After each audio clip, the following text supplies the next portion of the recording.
Good morning बेटा।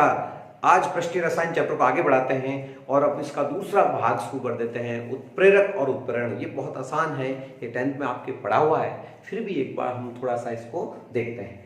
उत्प्रेरक और उत्प्रेरण वे पदार्थ, सुनिए आप, डेफिनेशन आप लिख लेनी, वे पदार्थ जो रासायनिक अभिक्रिया की गति को परिवर्तित कर देते हैं उत्प्रेरक कहलाते हैं और स्वयं के संगठन में और भार में, द्रव्यमान में कोई परिवर्तन नहीं होगा। स्वयं के संगठन में कोई परिवर्तन नहीं होता। क्रिया में भाग नहीं लेते हैं, मतलब वही बात है कि उनके खुद के संगठन में कोई परिवर्तन नहीं होता।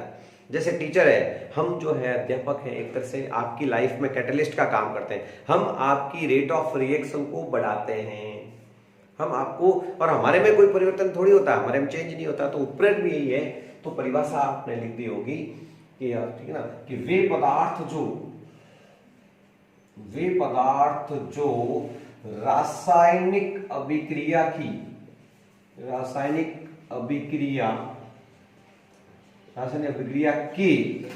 वेग को परिवर्तित कर देते हैं, वेग को परिवर्तित कर देते हैं, लेकिन उनके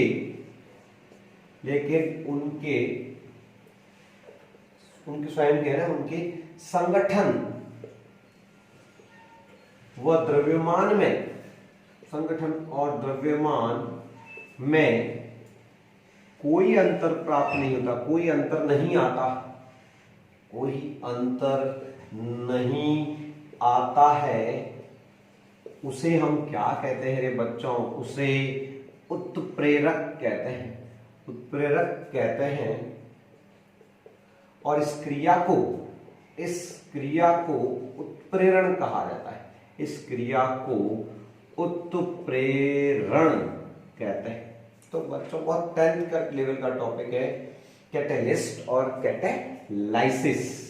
कैटेलिस्ट ये तो पदार्थ है और ये क्रिया का नाम है। अब उत्प्रेरक को अपन सामान्यतः 4 भागों में बांट देते हैं, और वो कौन कौन से हैं ध्यान रखना। पहले तो होते हैं जो क्रिया की वेग को बढ़ाए तो अच्छी बात है, पॉजिटिव बात है। तो पॉजिटिव का मतलब हो गया धनात्मक उत्प्रेरक। तो आपको इसमें परिभाषा खुद ही लिखनी है कि वे उत्प्रेरक जो क्रिया की गति को बढ़ाते हैं। क्रिया की गति को क्या करते हैं? क्रिया की गति बढ़ाते हैं। बढ़ाने वालों को क्या कहेंगे? बढ़ाते हैं, क्रिया की गति बढ़ाने वाले, उनको अपन कहते हैं बेटा धनात्मक उत्प्रेरक। कैसे बढ़ाते हैं? मेन बात ये आती है, वो समझिए आप। तो आप एक बहुत नॉर्मल से ग्राफ बना दीजिए तो टीचर समझ जाएगा बच्चा इंटेलिजेंट है। कैसे? बहुत आसान है। कैसे गति बढ़ाते हैं? तो ध्यान रखना, कोई भी अभिक्रिया है उसको एक एनर्जी, एक ऊर्जा बाधा से गुजरना पड़ता है, उसका नाम है संक्रमण। एक पहाड़ आ जाता है, यहाँ हमेशा क्या होते हैं मेरे बच्चों? क्रिया कारक बैठे होते हैं बेटा। ये किस किस के बीच में ग्राफ है? ऊर्जा, एनर्जी और अभिक्रिया की गति में। अभिक्रिया की प्रगति, प्रोग्रेस। अभिक्रिया की प्रगति किसके साथ होती है बच्चों? समय के साथ क्रिया आगे बढ़ती है बेटा। तो बच्चों ये जो पहाड़ है, ये जो एनर्जी है, ये पहाड़ की तरह नजर आ रहा होगा, इसका नाम है सक्रियण ऊर्जा। ये वाली, इसका नाम है सक्रियण ऊर्जा, EA, एनर्जी ऑफ एक्टिवेशन। इसको अपन कहते हैं क्या? सक्रियण ऊर्जा। अभी कैसे ये ज्यादा है बेटा? कब?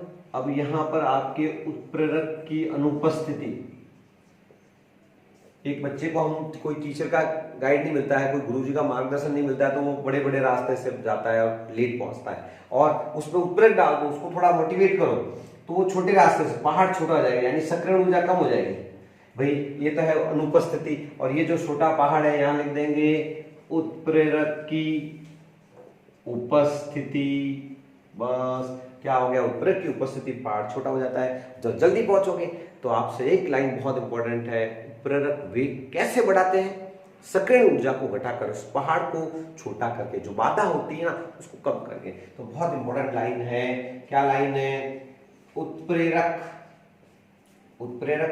सक्रियण ऊर्जा को कम करके, एक्टिवेशन एनर्जी, सक्रियण ऊर्जा को कम करके ऊर्जा को कम करके अभिक्रिया के वेग को बढ़ा देते हैं, अभिक्रिया के वेग को बढ़ा देते हैं।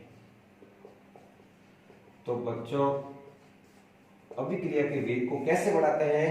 तो एक शब्दांश सक्रियण ऊर्जा, सक्रियण ऊर्जा क्या है? ये जो पहाड़ है, पहाड़ पहले बड़ा था उत्प्रेरक की अनुपस्थिति में और उपस्थिति में छोटा कर देंगे। ऐसे उत्प्रेरक को केमिस्ट्री में क्या कहते हैं? धनात्मक उत्प्रेरक, जो वेग को बढ़ाते हैं। दूसरे उत्प्रेरक होते हैं बच्चों ऋणात्मक उत्प्रेरक, नेगेटिव कैटलिस्ट। कौन से होते हैं? ऋणात्मक उत्प्रेरक, जैसा नाम वैसा काम। ऋणात्मक उत्प्रेरक क्या होंगे रे बच्चों? तो परिभाषा क्या है कि वे उत्प्रेरक जो अभिक्रिया के वेग को घटाते हैं। उदाहरण एग्जांपल देना है नेगेटिव कैटलिस्ट का कि हाइड्रोजन परऑक्साइड होती है ना बेटा, ये हमेशा ऑक्सीजन और जल देती है, वाटर देती है, लेकिन थोड़ा फास्ट देती है। लेकिन यदि इसमें ग्लिसरॉल डाल दिया जाए तो वो उसको रोकती है, थोड़ा उस नेगेटिव कैटलिस्ट का काम करती है, जो अपघटन होता है उसको रोकती है। इसका मतलब जरूरत है हमको, ये टूट जाए तो ये दवाइयों में आती है, तो ये रोकने के लिए ग्लिसरॉल मिला दिया जाता है और वो ऋणात्मक उत्प्रेरक का कार्य करता है। इसी तरह से स्व उत्प्रेरक, अपन बाहर से कुछ नहीं डालते हैं, अंदर ही जो है कैटलिस्ट, जो सेल्फ स्टडी वाला ना, अंदर से प्रेरणा मिलती बच्चों को, वो वाला स्व उत्प्रेरक, बाहर से धक्का देना नहीं पड़ता है, वो होते हैं सेल्फ कैटलिस्ट। स्व उत्प्रेरक क्या होते हैं? वे पदार्थ जो बाहर से नहीं डाले जाते हैं, किसी रासायनिक क्रिया में ही बनते हैं और अभिक्रिया के वेग को बढ़ा देते हैं, क्या कहलाते हैं? स्व उत्प्रेरक। तो वे पदार्थ जो या जिनको जो अभिक्रिया में ही बनते हैं, अभिक्रिया में बनते हैं, उन्हें बाहर से नहीं मिलाया जाता, उन्हें बाहर से नहीं मिलाया जाता है, बाहर से नहीं मिलाया जाता है, उनको अंदर ही बनते हैं, ठीक है ना, और वेग को बढ़ा देते हैं। उनको क्या कहते हैं बेटा? स्व उत्प्रेरक कहते हैं बच्चों। एग्जाम्पल जो है इसका बढ़िया है, एस्टर का अम्लीय जल अपघटन लेते हैं अपन। एस्टर का अम्लीय जल अपघटन कराने जा रहे हो आप, तो पहले तो जल अपघटन क्या होता है? एस्टर का अम्लीय जल अपघटन है, क्या बनेगा एस्टर का? हाइड्रोलिसिस, CH3COO2H5, ये एस्टर है, इसका अपन जल अपघटन करने जा रहे हैं H+ की प्रेजेंस में। तो पहले तो क्या देता है बेटा? टूटता है, एक तो क्या देगा? एसिड और एक अल्कोहल। तो यहां से ब्रेक कर दो, ये OH और ये H, एक तो बनेगा एथेनोइक एसिड और एक बनेगा अल्कोहल। और अम्ल वे होते हैं जो H+ देते हैं, H+ ही चाहिए इसको, तो H+ किससे प्राप्त होंगे? एसिटिक अम्ल से, अंदर ही बनेगा, थोड़ी देर बाद जब वो बन जाएगा CH3COH से प्राप्त H+ वेग को बढ़ाते हैं। और एक होता है बेटा चौथे उत्प्रेरक जो होते हैं, वो होते हैं प्रेरित उत्प्रेरक। क्या होता है? वही वाली बात हो गई कि सेल्फ लड़का नहीं करता, लेकिन उसका दोस्त पढ़े ना तो वो भी पढ़ने लग जाता। प्रेरित, एक दूसरे की प्रेरणा से, तो उसको बोलते हैं प्रेरित उत्प्रेरक, मोटिवेटेड, है ना। प्रेरित उत्प्रेरक क्या है? जब पदार्थ किसी दूसरे पदार्थ के साथ मिला दिया जाए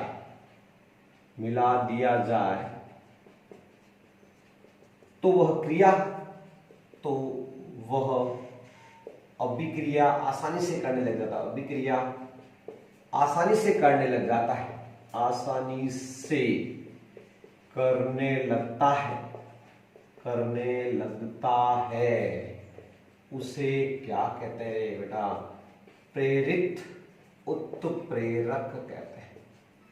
जैसे सोडियम जो है, सल्फाइड ऑक्सीजन से बहुत आसानी से तीव्र से क्रिया करता है। सोडियम सल्फाइड है, ऑक्सीजन से फास्ट क्रिया, तीव्र क्रिया करता है, तीव्रता से क्रिया करता है, तीव्रता से। लेकिन सोडियम आर्सेनाइड, सोडियम आर्सेनाइड का फॉर्मूला है Na3ASO3, Na3ASO3। ये ऑक्सीजन से क्रिया करता ही नहीं, नो रिएक्शन, कोई अभिक्रिया नहीं। लेकिन दोनों को मिक्स कर दिया जाए, Na2CO sodium sulphide plus sodium arsenide plus oxygen, तो तीव्रता से क्रिया होने लगे, तीव्रता से अभिक्रिया होने लग जाती है, ऐसा को कहते हैं। ये इस दोनों को मिलाया तब वो इसकी प्रेरणा से ये करने लगे क्रिया। तो कहने का मतलब एक दूसरे के अंदर जो बने हुए पदार्थ हैं वो प्रेरित करते हैं, प्रेरित उत्प्रेरक। अब आता है बेटा, ये तो थे उत्प्रेरक के प्रकार, अब है उत्प्रेरण के प्रकार। बहुत ही मस्त पढ़ाई है, तो वो किसकी है? उत्प्रेरण का प्रकार। उत्प्रेरण क्या होता है? क्रिया को कहते हैं उत्प्रेरण। सेल्फ जो है कैटेलाइसिस होता है। उत्प्रेरण के प्रकार। उत्प्रेरण क्या होता है? दो प्रकार का होता है उत्प्रेरण बच्चों। एक तो होता है समांगी उत्प्रेरण और एक होता है विषमांगी उत्प्रेरण। समांगी उत्प्रेरण और विषमांगी, इसको पढ़ने के लिए सबसे पहले क्रिया से समझते हैं। सल्फर डाइऑक्साइड की क्रिया ऑक्सीजन से करवाते हैं तो SO3 गैस बनती है। यहां पर भी आप नाइट्रिक ऑक्साइड ले, ये भी गैस, ये सल्फ्यूरिक अम्ल बनाने की शीश कक्ष विधि का काम आता है, ठीक है ना। 2SO2 ले लो, ये हाफ O2 ले लो तो भी हो जाएगा SO3, कोई दिक्कत नहीं। अब ध्यान देना, ये भी भौतिक अवस्था गैस, यहाँ छोटे कोष्टक में गैस लिखा हुआ है और यहाँ भी छोटे कोष्टक में गैस लिखा हुआ है। इसका मतलब यहाँ पर भी गैस, तो सब जगह गैस गैस गैस गैस। जब समस्त क्रियाकारक, क्रियाफल और उत्प्रेरक सबकी भौतिक अवस्थाएं समान होती है, एक रूपता होती है, उसे समांगी उत्प्रेरण कहा जाता है।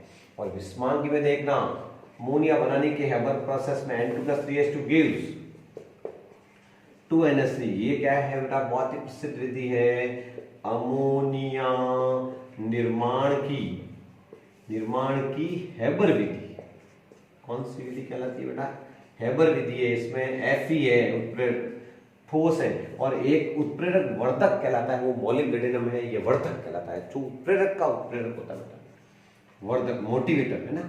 तो यहाँ क्या देखेगा बच्चा? ये गैस है, ये गैस है, ये सॉलिड आ गया, देखो सॉलिड, और ये गैस, तो भौतिक अवस्था में अंतर आ गया, उसे कहते हैं विषमांगी उत्प्रेरण। तो शॉर्ट में वैसा क्या लिखेंगे, ठीक है ना? वह उत्प्रेरण जिसमें क्रियाकारक माने रिएक्टेंट, क्रियाकारक कौमा क्रियाफल तथा उत्प्रेरक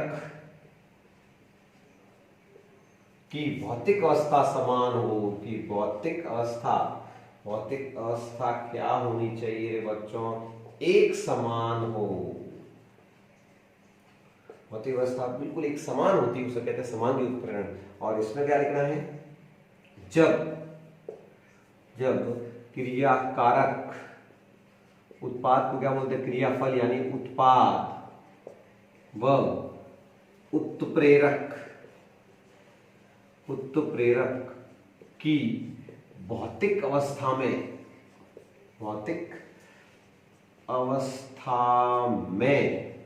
अंतर हो। अंतर देख लो आप, गैस गैस, ये सॉलिड आ गई बेटा, ये गैस है, तो उसे क्या कहते हैं रे बच्चों? विषमांगी उत्प्रेरण कहलाता है। विषमांगी उत्प्रेरण, तो ध्यान रखना, एग्जाम में पहचान सकते हो, भौतिक अवस्थाएं देख लो, कोई टेंशन नहीं, मजे करो, कोई टेंशन। तो अब समांगी उत्प्रेरण और विषमांगी उत्प्रेरण की क्रिया विधियां, इनके ठीक है ना, इनके सिद्धांत क्या है, ये कैसे काम करते हैं समांगी उत्प्रेरक और, तो हेडिंग पहले लगाएंगे समांगी उत्प्रेरण की क्रिया विधि, और यह माध्यमिक यौगिक सिद्धांत पर कार्य करने वाले हैं। समांगी यौगिक की क्रिया विधि।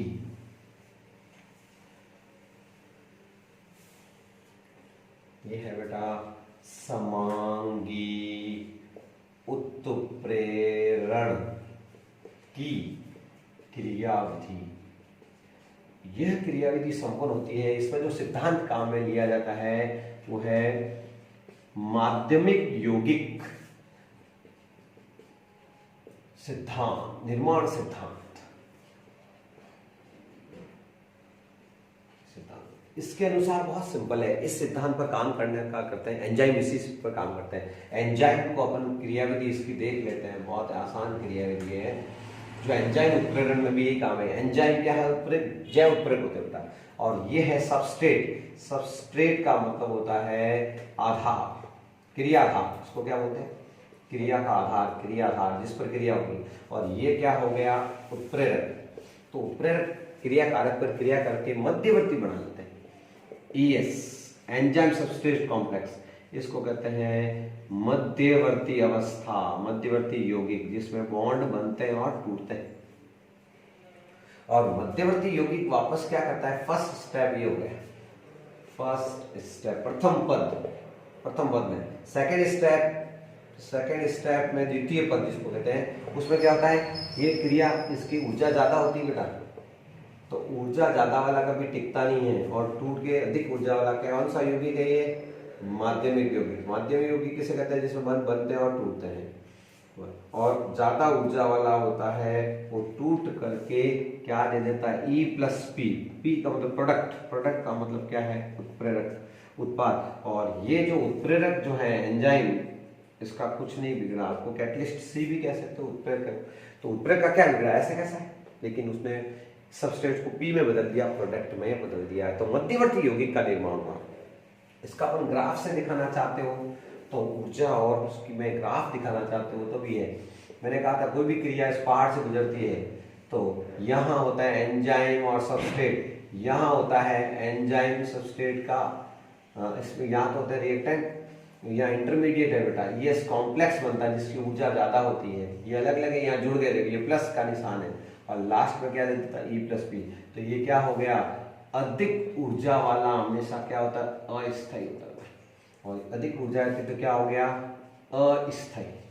ज्यादा ऊर्जा वाला चुप नहीं बैठ सकता, हमेशा इधर उधर घूमेगा फिर। ओके, तो बच्चों यह है माध्यमिक यौगिक निर्माण, माध्यमिक यौगिक। और एक शानदार क्रियाविधि है, वो है विस्मांगी उत्प्रेरण की क्रियाविधि। विस्मांगी उत्प्रेरण क्या होता है देखते हैं, आइए। विस्मांगी उत्प्रेरण वो होता है जिसमें भौतिक अवस्थाओं में अंतर है। एक ठोस की सतह पर उत्प्रेरक सतह प्रदान करते हैं, ठोस होता है उसके ऊपर आपस की क्रिया कारक जाकर के बैठ जाते हैं, अधिशोषण सिद्धांत पर कार्य करते हैं। तो विस्मांगी उत्प्रेरण की क्रियाविधि क्या है बच्चों? अधिशोषण, एडजॉर्प्शन में। विस्मांगी उत्प्रेरण, विस्मांगी उत्प्रेरण की क्रियाविधि। विस्मांगी उत्प्रेरण की क्रियाविधि कौन सी होती है, कैसी होती है बच्चों? ये होती है आपके अधिशोषण सिद्धांत क्रियाविधि। बहुत ही अपन अधिशोषण अवशोषण पढ़ चुके हैं। सतह पर कोई आके ठहरती है तो उसको कहते हैं अधिशोषण। अधिशोषण ठीक है ना, सिद्धांत क्रियाविधि। सिद्धांत क्रियाविधि क्या होता है इसमें? इसमें उत्प्रेरक जितना रिक्त वैकेंट होता है वो उतना ही बढ़िया रहता है। तो बच्चों ये अपन ले लेते हैं, एक अच्छे उत्प्रेरक की पहचान है, इसमें रिक्त जगह होती है, खाली जगह। ये क्या है? उत्प्रेरक है। क्यों? अच्छा उत्प्रेरक की क्या पहचान है? रिक्त स्थान, ओपन वैलेंसी होता है। खाली जगह होती तो क्रिया कारक को कहता है सतह पर आ जाओ भैया, तो कहीं से भी क्रिया कारक के अणु, ये है क्रिया कारक, क्रिया कारक, क्रिया कारक के अणु आकर के क्या करते हैं? ये जो रिक्त सतह होती है ऊपर, उसके ऊपर अधिशोषित हो जाते हैं। तो कौन सी घटना होती है? अधिशोषण। अधिशोषण में क्या होता है? केवल ऊपर बैठते हैं, हटा भी सकते हैं, ठीक बेटा। तो ये क्या हो गया? उत्प्रेरक की सतह पर आकर के क्या हो गया रे बच्चों? बैठ गया आकर के। ए और बी को क्या किया? क्या हो गया? ए और बी का अधिशोषण हो गया, एडजॉर्प्शन हो गया। और अब उनको क्या कहते हैं भाई कि तुम आपस में क्रिया कर लो, तुम्हारा इंटरेक्शन का अंतर क्रिया कर लो, मध्यवर्ती निर्माण करते हैं। क्या करते हैं बेटा? मध्यवर्ती का निर्माण करते हैं। कैसे करते हैं बच्चों, देखिए इंटरमीडिएट फॉर्मेशन करते हैं। ये ध्यान देना इधर, ए और बी, ये देखिए आप, इसमें क्या होता है, बंध बनते हैं और टूटते हैं, तो इसमें क्या बनती है, संक्रमण अवस्था बनती है। संक्रमण अवस्था, मध्यवर्ती संक्रमण अवस्था बनती है। इंटरमीडिएट मध्यवर्ती संक्रमण अवस्था, वह अवस्था जिस बंध बनते हैं और टूटते हैं। और अधिशोषण का जस्ट उल्टा होता है विशोषण, डिजॉर्प्शन। विशोषण, वापस उत्प्रेरक का कुछ नहीं बिगड़ा। देखो आप, उत्प्रेरक का कुछ भी हुआ क्या, नहीं हुआ, और ए और बी कन्वर्ट हो गए, ये क्रिया कारक थे, ये आपस में बंध बन गया, ये रहा, और ये किस में बदल गए, उत्पाद में। तो इसमें कौन कौन से पद हुए, पहले तो है क्रिया कारक की सतह पर, उत्प्रेरक की सतह पर क्रिया कारक का फैलना, विसरण हो गया। उसके बाद में उनका अधिशोषण हो जाता है, ये अधिशोषित हो गए। उसके बाद में वो आपस में बंध बनाते हैं, उसको कहते हैं संक्रमण अवस्था। और उसके बाद में विशोषण, उल्टा, वापस हट जाते हैं, बंध टूट जाते हैं, हट जाते हैं यहाँ से, बंध बना लेते हैं आपस में और उत्पाद बना लेते हैं।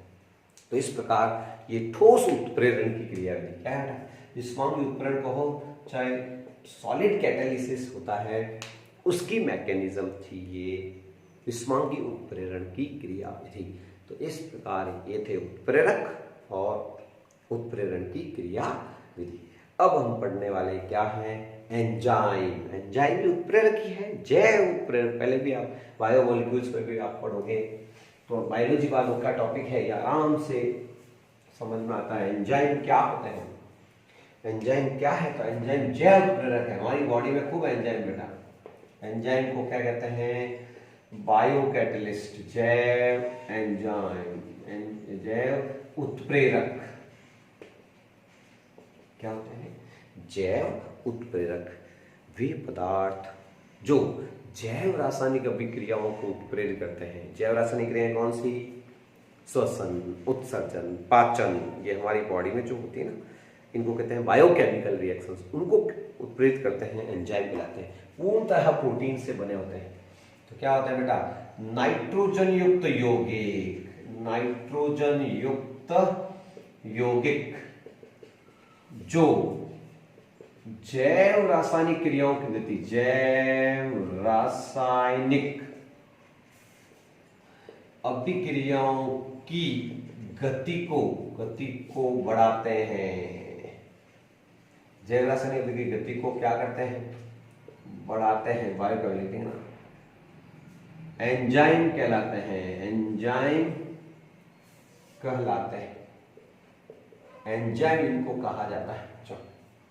पूर्णतः प्रोटीन से बने होते हैं, किनसे बने होते हैं, पूर्णतः प्रोटीन से बने होते हैं, प्रोटीन से बने होते हैं, प्रोटीन से बनी हुई चीज होती है एंजाइम। और एंजाइम की बात करें तो ये ताला चाबी सिद्धांत पर करते हैं। ये ताला चाबी, ताला और चाबी, लॉक एंड की सिद्धांत पर कार्य करते हैं, क्या है ताला चाबी सिद्धांत, खुद को लिखना चाहिए इसमें। विशेष क्रिया का ही विशेष एंजाइम होता है, इसे मतलब विशेष ताले की विशेष चाबी, तो विशेष क्रिया का विशेष एंजाइम होता है, इसलिए अपन कहते हैं लॉक एंड की प्रिंसिपल पर काम करते हैं। ओके बच्चों, ध्यान देना इधर।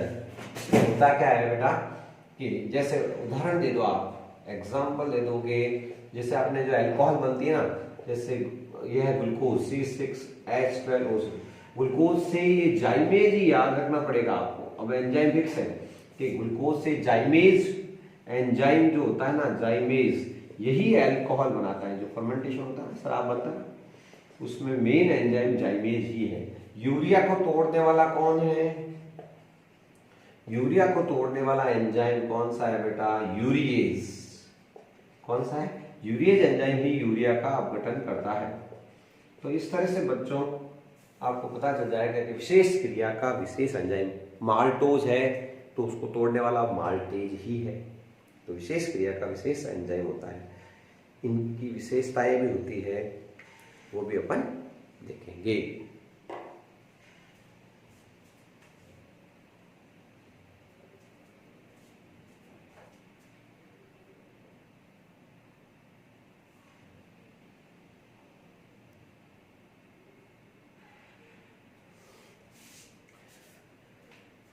अब क्या हेडिंग लगाना बेटा? अब हेडिंग लगाना है एंजाइम उत्प्रेरण की विशेषताएं। एंजाइम उत्प्रेरण की विशेषताएं। एंजाइम उत्प्रेरण की क्या है बेटा? पहला है अति विशिष्ट। अति विशिष्ट आपने देख लिया होगा, इसमें आपको लिखना है कि ये ताला चाबी सिद्धांत पर कार्य करते हैं, विशेष क्रिया का विशेष एंजाइम ही होता है। तो ये हो गया पहला पॉइंट, क्या? अति विशिष्ट। दूसरा होता है बेटा, दूसरा इसमें आपको लिखना है सर्वाधिक प्रभावी। सर्वाधिक प्रभावी। आलसी नहीं होते हैं ये, 1 मिनट में हजारों उत्पाद क्रियाकारकों को उत्पादों में बदलते हैं, इसलिए इनको कहते हैं सर्वाधिक प्रभावी। तीसरा है बेटा, इनकी सूक्ष्म मात्रा ही आवश्यक होती है, बहुत ज्यादा मात्रा में आवश्यकता नहीं है, सूक्ष्म मात्रा ही आवश्यकता होती है। चौथा है, इसमें पढ़ेंगे अपन विशिष्टता तो हो गई, इसमें अपन पढ़ेंगे अनुकूल पीएच। पहले तो लिखते हैं अनुकूल ताप। अनुकूल ताप याद रखना, बॉडी टेम्परेचर अपना, बॉडी टेम्परेचर कितना डिग्री होता है? 37 डिग्री। यानी ये 25 डिग्री से 37 डिग्री के बीच में फर्स्ट क्लास अपनी बॉडी के अनुकूल है। यानी 310 केल्विन जो है अनुकूल ताप कहलाता है। वह ताप जिस पर एंजाइम प्रभावी ढंग से कार्य करते हैं अनुकूल ताप कहलाता है। अनुकूल पीएच। अनुकूल पीएच क्या होती है बच्चों? वह पीएच, माध्यम की वह पीएच जिस पर उत्प्रेरक की सक्रियता अधिकतम होती है, वही 7.4 अपनी बॉडी की अनुकूल पीएच कितनी बेटा? 7.4, उसे अनुकूल पीएच कहा जाता है।